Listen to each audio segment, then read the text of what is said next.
Hello, in this video we're going to cover a little bit about the oxyhemoglobin dissociation curve. So this one can get a little intimidating. When it comes down to it though, it's not super complicated. It's just understanding what's happening in when the curve's moving. And it's going to kind of give you a little bit of a better understanding of what's going on in terms of the hemoglobin and the oxygen concentration in our patients based on, what the physiological processes that are going on with them. So breaking it down, we have a left X and a Y.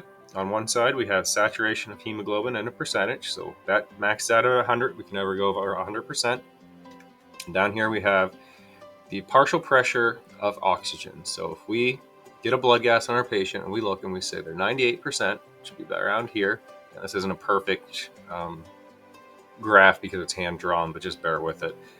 So if we had a 98% up here, we got a blood gas, it would be somewhere, around here, which is about a partial pressure, 90, 100, 110, and so on. So this is always going to be that line that's infinitely going out towards 100%, never reaching it until it's fully maxed out where you have like a couple hundred. But again, it's rise over run. So once you're over about like your 93-ish%, you're pretty well oxygenated. You don't really need a whole lot else to maintain your physiological processes. Now, when we're thinking about it, of course, this can go to the left or to the right. And to remember about that, we're going to look here at what's called the P50. So P50 is just at 50% saturation. What is our PaO2? And looking at that, it's going to be able to tell us, is it a right or is it a left shift for us? Now we're going to come down here and look at, we're going to say it's 50-50 just for the sake of everything. It makes it a lot easier to understand. So we're going to say our P50 is 50 for simplicity's sake. Now, if we're going to shift our line over one way, we're going to make it here. So we're going to draw a rightward shift. And if they talk about this, it's a sinusoidal pattern, which just means it is an S shape. So it's going to come up, and it's going to follow, then it's going to keep going out to infinity. Now, if you look at our P50 here, it moved from being that 50% over to 60 something. And when we're having this right shift, make this in big letters, there is a decrease affinity for oxygen. So this means that there is more unloading of oxygen to the tissues. I'm going to draw a little poorly drawn truck here. And we're going to say it's full of oxygen. These are O's for oxygen. We're going to say it is unloading oxygen. So unloading. Okay, so decreased infinity of oxygen means more unloading of oxygen to the tissue. So that tissue needs oxygen, and it's going to be getting it from there. And when we go on our other side, so we're shifting to the left now, we're going to go over here. We're coming up in our sinusoidal path, reaching out into infinity. And I see here it was left shift, so our P50 is now a little bit lower. So this means we have an increased affinity. So this means it's going to hold on or hold more tightly on to that oxygen. So increased affinity. So we have our truck again.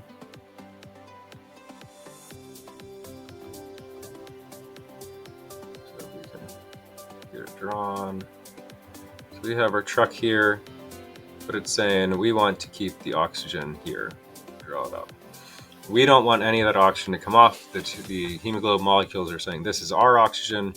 We don't want any offloading of this oxygen. We're going to keep on to it. We're going to keep it. We're going to hold it tight. We're going to keep it with us. So increased affinity means it's holding on to the oxygen more tightly. Decreased affinity means there's going to be more unloading, offloading of the oxygen to the tissues because that's where it's needed.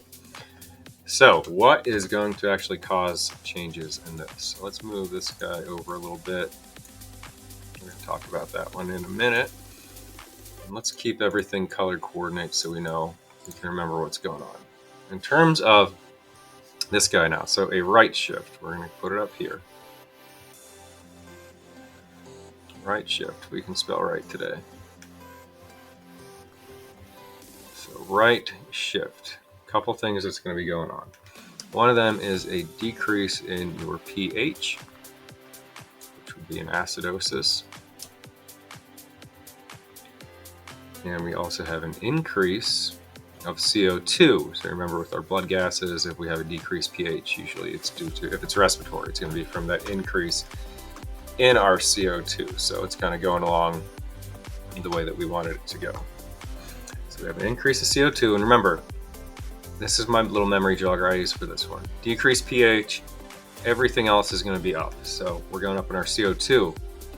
We're going up on our temperature, because if you think about it, if we have an increased temperature, that means that tissue is burning through a lot of oxygen. It's in a high metabolic state. It wants oxygen unloaded to it so it can use it for its metabolic processes. And then what we have here is 2,3.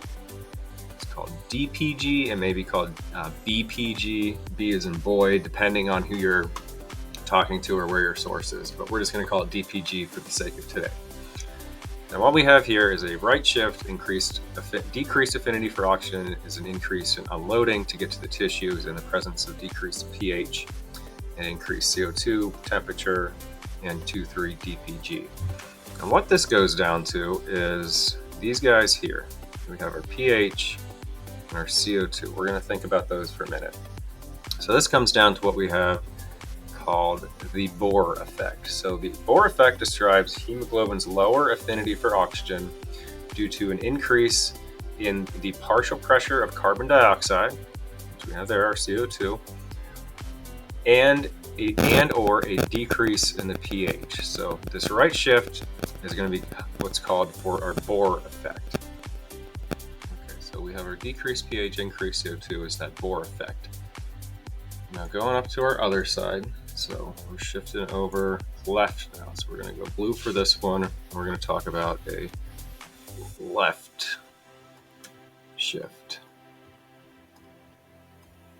So with the left shift, we have, just the opposite going on. So we have an increase of pH, or an alkalosis, and then a decrease in everything else. So CO2, temperature, or what's called that 2,3 DPG. Now, this is where we're going to get into some of the more interesting stuff related to what we're talking about specifically. And we have a couple interesting things going on. One, over here. So with this 2,3 DPG, so we have increased affinity, or decreased affinity, increased unloading. Why would that need to happen? Well, we talked about our temperature a little bit. There's an acidosis going on. Another thing is 2,3 DPG. Now, when women are pregnant, they have, let's write this a little better, an increase in their 2,3 DPG of almost 20 to 30% in pregnancy.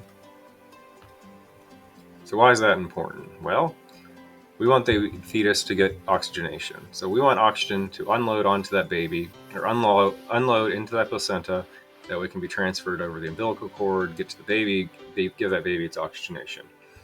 So the opposite then, if we have too little DPG,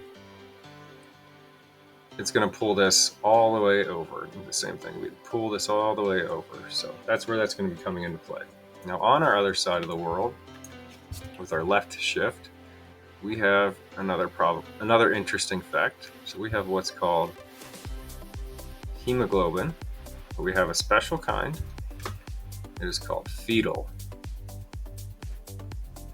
So fetal hemoglobin has an increased affinity for oxygen. So it wants to soak up all the oxygen that is presented to it.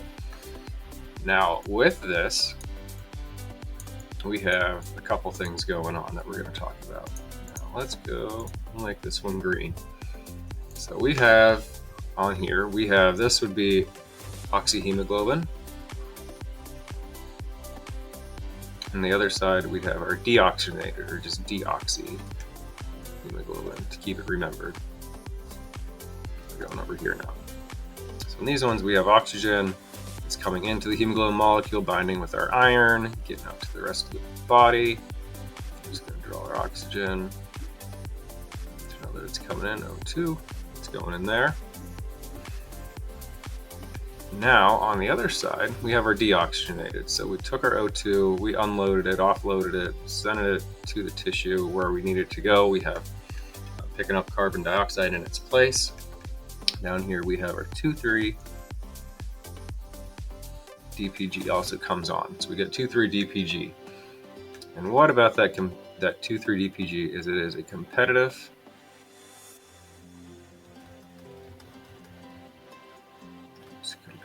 inhibitor to oxygen.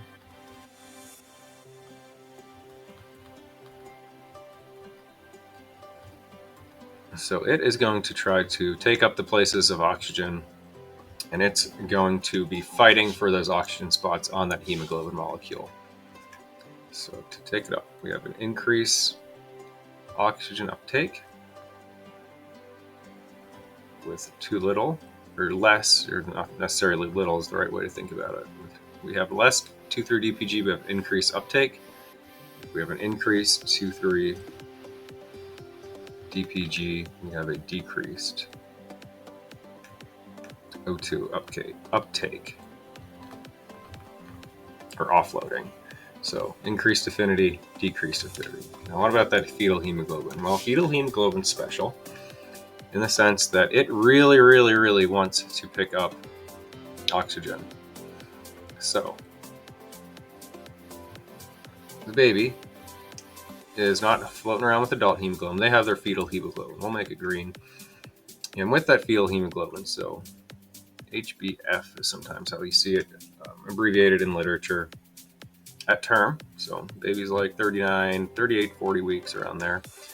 A baby has about 60 to 80% of all of their hemoglobin is fetal hemoglobin because they really want to get oxygenated. They're at risk if they're not able to get oxygen to their tissues of a lot of bad stuff happening. So we want them to pick up as much oxygen as they can. And it's going to stay that way for a little bit, but we have our life cycle of our hemoglobin. It's like 120 some days. So as they grow, it's going to go down. So at about 6 months to a year, depending on physiological things going on, they're going to have 0% of that fetal hemoglobin because it all has been replaced with hemoglobin adult, or that's just what we call regular hemoglobin. We don't specify. The only time you really specify it is when it in terms to a baby. Now what's going on here is another thing that's going on. So we had our oxyhemoglobin, deoxyhemoglobin, oxygen coming in, oxygen going off. We do have what's called the Haldane effect. So this is the ability of this deoxygenated hemoglobin, so this guy over here, to carry more CO2 than its oxygenated state.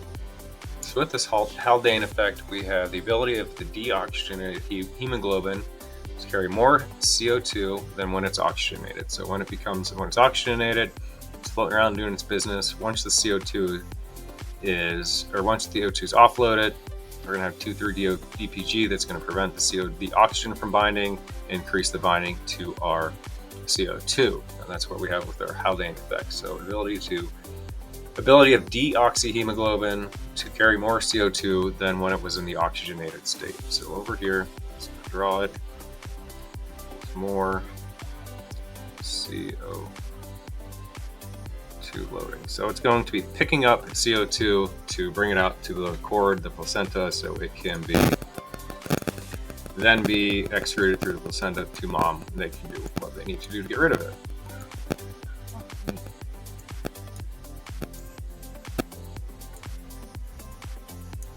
All right, so now let's look at what we got going on up here. So we have mom with regular hemoglobin adult. We have baby with hemoglobin fetal, so fetal hemoglobin, and we got a couple things going on.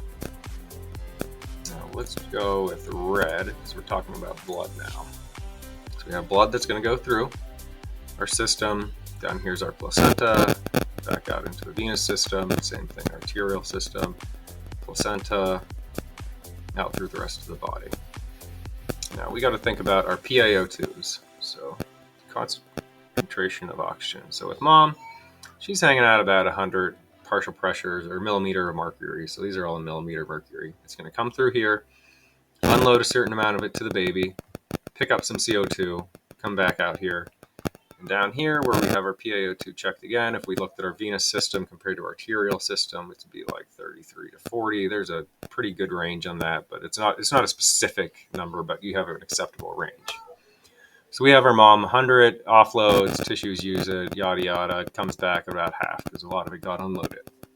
Our babies, they're a little hypoxic when it comes down to it. That's okay because they got their fetal hemoglobin. They want to be picking up oxygen, and it's all good for them. So they're down to about 18 in this side of the world, so the arterial side. So it's a little deoxygenated. It's going to come through. Placenta's here. It's picking up oxygen from the mom, dumping off some CO2. It's going to come down here on the other end. Still pretty low. We're looking at oxygen. 28%. And it's important to remember because babies are essentially in a hypoxic state. So hypoxic state. So their pulse ox, if we were able to reach in and pop one on their little baby fingers, their pulse ox would only be hanging out about 80%, which for us, not so good. We got some problems. For a baby, that's perfectly fine for them. When we'd look at our PaO2 on these kids, it's anywhere from like 25, 35. It's actually pretty low. But because we have that fetal hemoglobin, it's not a problem for them. Now let's look at what's going on. So as we have this blood coming through, we're unloading our oxygen to the baby. So baby's picking up oxygen because we have adult hemoglobin here. If we look down at our line over here, we have a decreased affinity. So we have too much of this 2,3-DPG. So it wants to dump oxygen here because this baby here has a left shift going on. Mom has a right shift going on. So that is going to encourage that oxygen to come off. And then when we have our CO2, it's deoxyhemoglobin down here. Over here is oxyhemoglobin. So that CO2 is going to want to jump over. So we have our drop right. We have our CO2 wanting to offload or be picked up by the mom. And lastly on this guy, sometimes they'll call this a double Bohr effect.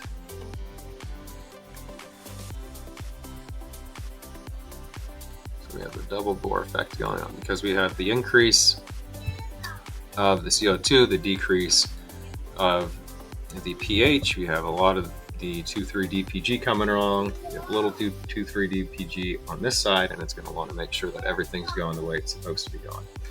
So we have a double Bohr effect. Hemoglobin's decreased affinity due to an increased CO2 and or pH or decreased pH.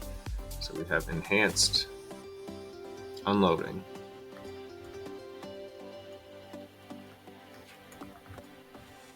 All right, so that's essentially what's going to be going on that placental level. Like this is what's going on with our oxygen and our CO2. So we have our oxyhemoglobin curve, oxyhemoglobin dissociation curve, which can be a right shift or a left shift. Right shift is going to be due to a Bohr effect, essentially, which is our decreased pH, increased CO2. This is going to cause more unloading. Could be hyperthermia state. It can be increased 2,3-DPG, which can happen in pregnant women, which is what we're focusing on. And then left shift is an increased pH, decreased CO2 temp, repeat temp, or 2,3-DPG, so hypothermic patient, and it wants to pick up oxygen. This is exactly what's going on with our fetal hemoglobin. It wants to pick up more oxygen. Then we have a little bit about our oxy versus deoxyhemoglobin and the Haldane effect. Remember that our 2,3-DPG is a competitive inhibitor to oxygen, so if we have a shift one way or the other, it's going to affect the affinity. And with our actual blood flow going on, mom's PaO2 is about 100 coming through. On our adult hemoglobin, the fetal hemoglobin wants to pick that up and wants to offload its CO2. It wants to pick up its oxygen, and it's in a hypoxic state. So with that, just a couple little things, background information that's going to be really useful once we get into some of the down and dirty of some of the pathophysiology problems that we have. And we'll get this put together, put some questions together for this, because it can get a little tricky, but just do what you can to remember where our trucks are going. Do we want to Do we want to pick up oxygen or do we want to dump it off? So remember, your right shift, your left shift, and what can cause that, and you'll be in pretty good shape. So we'll talk to you soon.